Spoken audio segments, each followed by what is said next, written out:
سوال یہ ہے، ہمیں یہ کیسے پتا کہ کائنات ایک بڑے دھماکے کے نتیجے میں وجود میں آئی؟ سائنسدان تو بہت وثوق سے کہتے ہیں کہ تقریباً 13.7 ارب سال پہلے کائنات کے اندر جتنا بھی مادہ ہے، جس کا مطلب ہے لاکھوں کہکشائیں، ان کے اندر ستارے، سیارے اور خود زمان اور مکان بھی اس وقت بنے۔ اب یہ تو ایک بہت بڑا دعویٰ ہے۔ آخر ہر پرانی تہذیب نے اپنے کچھ نظریات طے کیے تھے اس معاملے میں، وہ بعض دفعہ آپس میں متضاد بھی تھے، لیکن ان معاملات میں کوئی ثبوت تو فراہم نہیں ہو سکتا تھا۔ اگر آپ اس بات کو مانتے ہیں تو اچھا، اگر نہیں تو آپ کو سزا ملے گی، مگر یہ تو سائنس کا طریقہ کار ہے ہی نہیں۔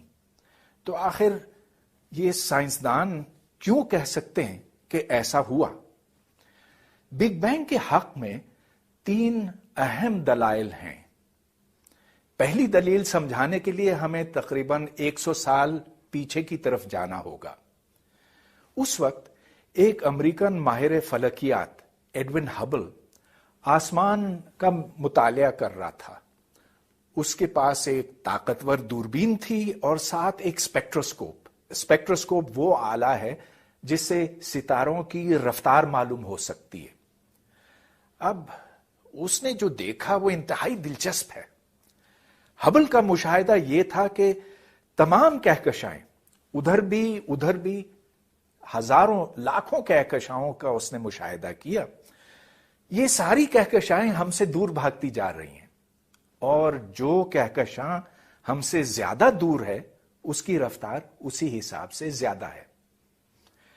اب اس سے ذہن میں ایک تصور قائم ہوتا ہے، جب بم پھٹتا ہے تو بم کی گٹھلی تو اسی جگہ رہتی ہے، لیکن اس کا خول تیزی سے باہر جاتا ہے۔ اچھا، اب فرض کیجئے کہ آپ ان کہکشاؤں کے پھیلاؤ کی ایک ویڈیو بناتے ہیں، تو یہ ساری کہکشائیں باہر کی طرف نکلتی جا رہی ہیں۔ اب آپ اس ویڈیو کو الٹا چلاتے ہیں تو یہ پھر اپنے مرکز کی طرف آنے لگتی ہیں اور بالآخر ایک نقطے کے اندر ضم ہو جاتی ہیں۔ یہ نقطۂ آغاز یا نقطۂ ازل ہے، یہ کائنات کا مرکز ہے، اور ویڈیو کو الٹا چلانے کے لیے آپ کو 13.7 ارب سال درکار ہوں گے۔ یہ کائنات کی عمر ہے۔ 100 سال پہلے کے مقابلے میں اب ہمارے پاس بہت بہتر آلات ہیں، اور خاص طور پر بہت بہتر دوربینیں ہیں جو سیٹلائٹس کے اوپر نصب ہیں اور جن کی مدد سے ہم بہت زیادہ دور تک دیکھ سکتے ہیں، لیکن نتیجے میں کوئی فرق نہیں آیا، اور ہبل کے جو مشاہدات تھے وہ عین درست ثابت ہوئے۔ اب میں دوسری دلیل کی طرف آتا ہوں، جس کا تعلق کائنات کی ساخت کے ساتھ ہے۔ اب دیکھیے، ہم دور جا کر کوئی ٹکڑا کائنات کا اپنی مٹھی میں لے کر واپس تو نہیں لا سکتے۔ آخر کائنات اتنی وسیع ہے، اربوں خربوں میل بڑی ہے، لیکن کائنات کے دور دراز حصوں سے ہم تک ایک چیز ضرور پہنچتی ہے، یعنی کہ روشنی۔ اور یہ روشنی کس چیز سے نکلتی ہے؟ ایٹموں سے۔ ہر ایٹم ایک خاص رنگ کی روشنی خارج کرتا ہے، اور اس روشنی کی ایک مخصوص چھاپ ہوتی ہے۔ تو جس طرح انگوٹھے کی ایک خاص چھاپ ہوتی ہے اور جس سے ہر فرد کی شناخت ہو سکتی ہے، اسی طرح سے ہم ہائیڈروجن، ہیلیم، لیتھیم، کاربن، جتنے بھی عناصر ہیں ان کو ہم پہچان سکتے ہیں۔ تو یہ آج کل کے زمانے میں کوئی مشکل کام نہیں ہے، اور یوں ماہر فلکیات نے بہت اچھی طرح سے معلوم کیا ہے کہ کائنات میں مادہ تقریباً 73% ہائیڈروجن پر مشتمل ہے، کوئی 23-24% ہیلیم ہے، اور پھر جو دوسرے ہلکے عناصر ہیں ان کی مقداریں کم ہیں۔ اب مزے کی بات یہ ہے کہ سن 1948 میں ایک بہت بڑا سائنسدان جارج گیموو اور اس کا شاگرد ایلفر، وہ اس بات پر غور کر رہے تھے کہ اگر کائنات ایک عظیم دھماکے کے نتیجے میں وجود میں آئی تو پھر کائنات کے اندر مادے کی ساخت کیا ہوگی، کتنی ہائیڈروجن ہوگی، کتنی ہیلیم وغیرہ۔ انہوں نے یہ کہا کہ اگر کائنات شروع میں ایک چھوٹا اور گرم گولا تھی تو اس وقت نیوٹران اور پروٹون جو عام طور پر ایک دوسرے کے ساتھ چپک جاتے ہیں، چپک نہیں سکتے کیونکہ گرمی میں یہ ایک دوسرے سے ٹکراتے ہیں اور اس سے ڈیوٹران نہیں بن سکتا۔ لیکن جیسے جیسے کائنات پھیلتی چلی گئی ویسے ویسے وہ ٹھنڈی ہوتی گئی، تو تقریباً 3 منٹ کے بعد یہ اتنی ٹھنڈی ہو گئی کہ نیوٹران اور پروٹون چپک کر ڈیوٹران بنانے لگے، اور پھر یہ ڈیوٹران دوسرے ڈیوٹران سے ٹکرا کر اور دوسرے نیوٹران اور پروٹون سے ٹکرا کر ان سے مختلف ہلکے عناصر بنے، خصوصاً ہیلیم، لیتھیم، بیریلیم وغیرہ۔ تو انہوں نے حساب لگایا، کیلکولیشن کی، جس سے عین 73% ہائیڈروجن، 23 یا 24% ہیلیم اور دیگر عناصر کی مقداریں بھی انہوں نے پتہ کی۔ جب مشاہدات اور تھیوری میں ملاپ ہوتا ہے تو یہ سائنس کی بہت بڑی کامیابی ہوتی ہے۔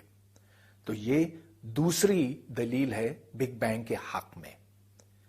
اب تیسری دلیل کی طرف آتا ہوں، اور یہ سمجھانا اتنا آسان کام نہیں ہوگا۔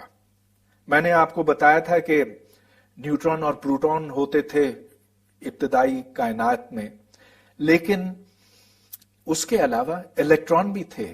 اگر الیکٹران نہ ہوتے تو اس کا چارج مثبت ہوتا، اور کائنات نیوٹرل ہے، یعنی کہ اس میں کوئی چارج نہیں ہے۔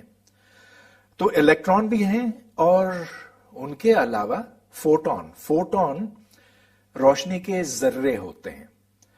اب فوٹون جب کسی ایک جگہ سے شروع ہوتا ہے تو وہ الیکٹران سے ٹکراتا ہے یا پروٹون یا کسی اور چارج کے ساتھ ٹکراتا ہے، تو اگر وہ یہاں سے شروع ہوتا ہے اور یہاں تک پہنچتا ہے تو بہت ٹکریں کھا کر بالآخر ادھر جا پہنچتا ہے۔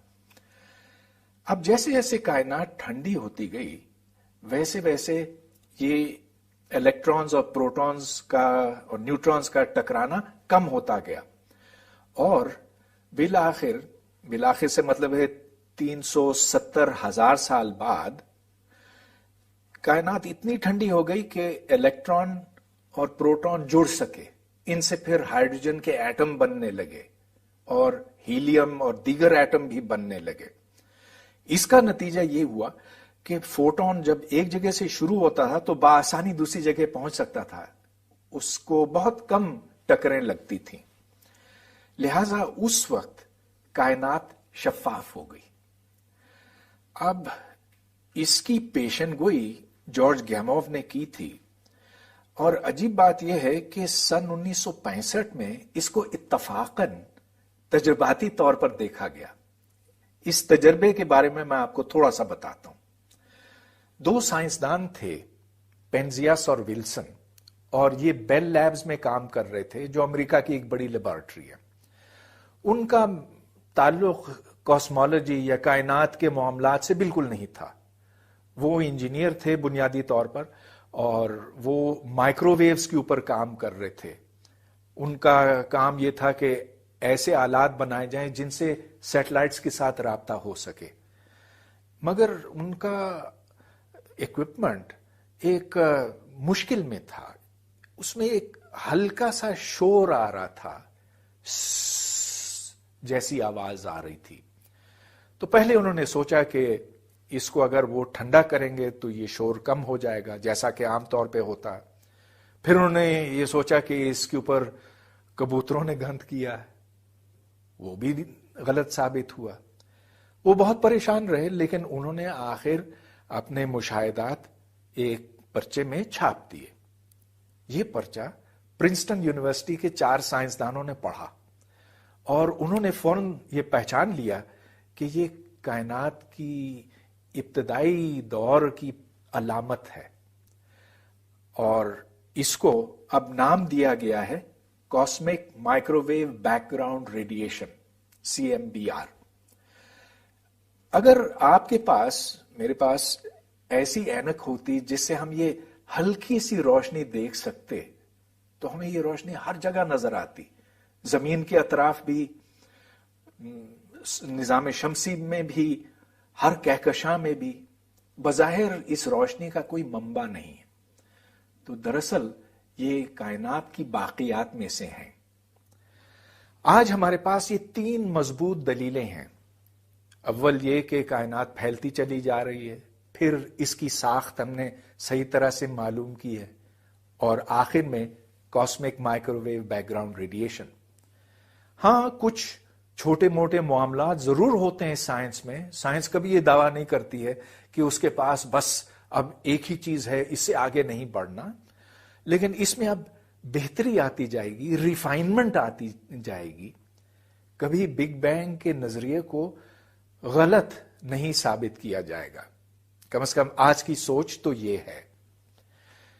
پھر بھی کچھ سوالات تو آپ کے ذہن میں ضرور اٹھے ہوں گے، خاص طور پہ یہ کہ ہمارے تمام مشاہدات تو زمین پر سے تھے، اور زمین پر سے ہم نے دیکھا کہ یہ کائنات پھیلتی جا رہی۔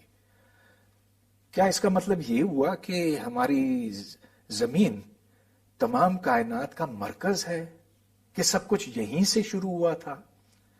بات بڑی عجیب سی ہے، لیکن اس کا جواب ہے، اور اس کے لیے اگلے پروگرام کا انتظار کرنا ہوگا۔